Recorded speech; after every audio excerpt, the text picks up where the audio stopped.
Why did we choose this life? Why did we become superheroes?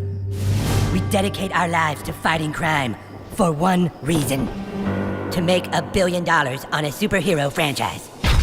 Superheroes and video games, there's a lot of stuff to take the piss out of. Yeah. There just is.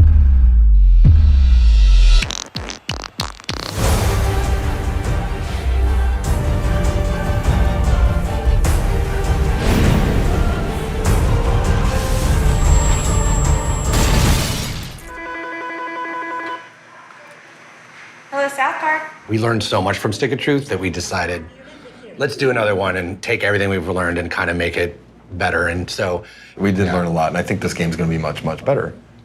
And now it's gonna be worse, because I just said that. You just said that. So there's Stick of Truth, and this literally happens like the next day in town. Your superpowers are no match for me! Everybody switch games, we're playing superheroes now! And you're still that same character. You're still that kid that did all that stuff with the stick. This dork? Like, wearing a little crown? And now something new is happening in town.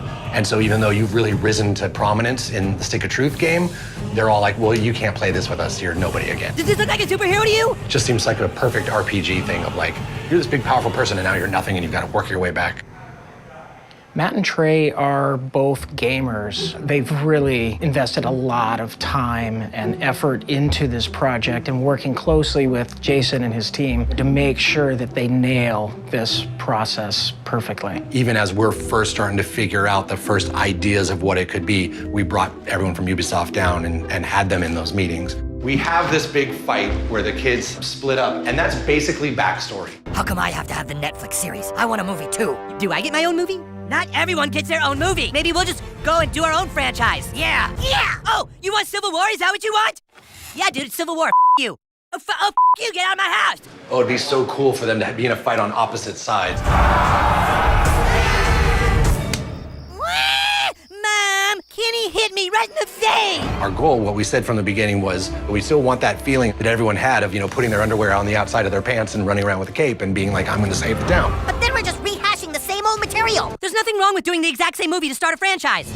How's it going, bro? My name. I started going back and watching PewDiePie play Stick of Truth. This game is really detailed. You gotta appreciate it for that, man. And it was just the best material I could have, because it was like, I was watching an audience member play it and what they were thinking about it.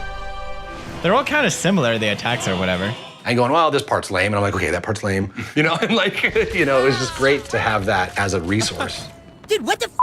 Who let this ordinary citizen into the Coon lair?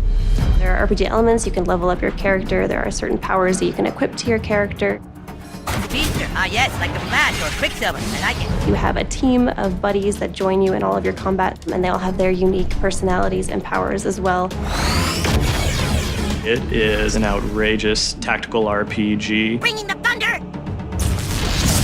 in a superhero suit. This time, it's serious. Game development is different from the way that Matt and Trey run the show. We are very familiar with their process over there. They do a 6-day sort of turnaround from nothing to making an actual episode for the show. And we do have to elongate that a little bit for our game development process. One of the challenges that we knew we'd face is that Trey wants to try stuff and change stuff, and we need to be as fast as the show, or at least try to get somewhere close. So the process begins, it comes out of the writer's room. We start with a script. Trey will give us a draft, and the majority of the artwork and design work that's going into this game is designed by our department.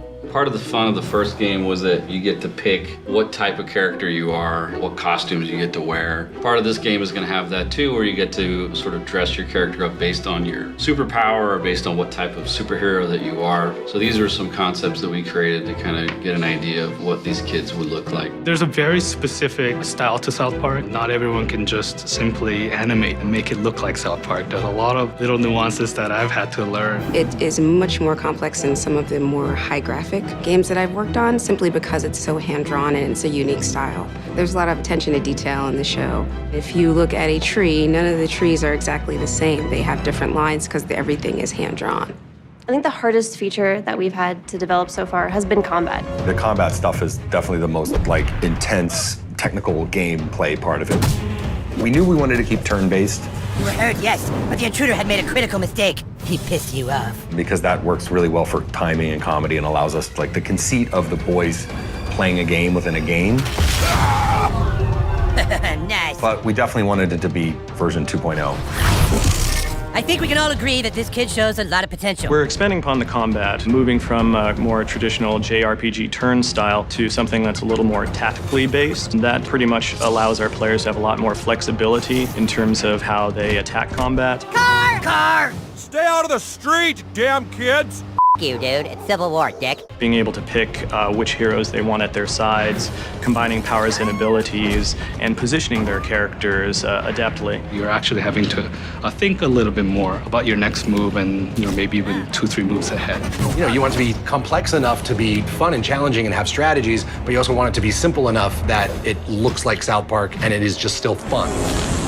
We established in Stick of Truth that you have a magical butthole, and so this kind of goes to the next level where we're like, you how get can we make your farts more powerful than what it was in Stick of Truth? And we're like, could start to bend time. Yeah, if you make it really rips a hole in the space-time continuum. You really rip one. You can really rip one. Which again was one of those things like, oh, that's a great idea, but then when you start to put it into a video game system, it's really hard to figure out. So I think we figured out a good time fart system.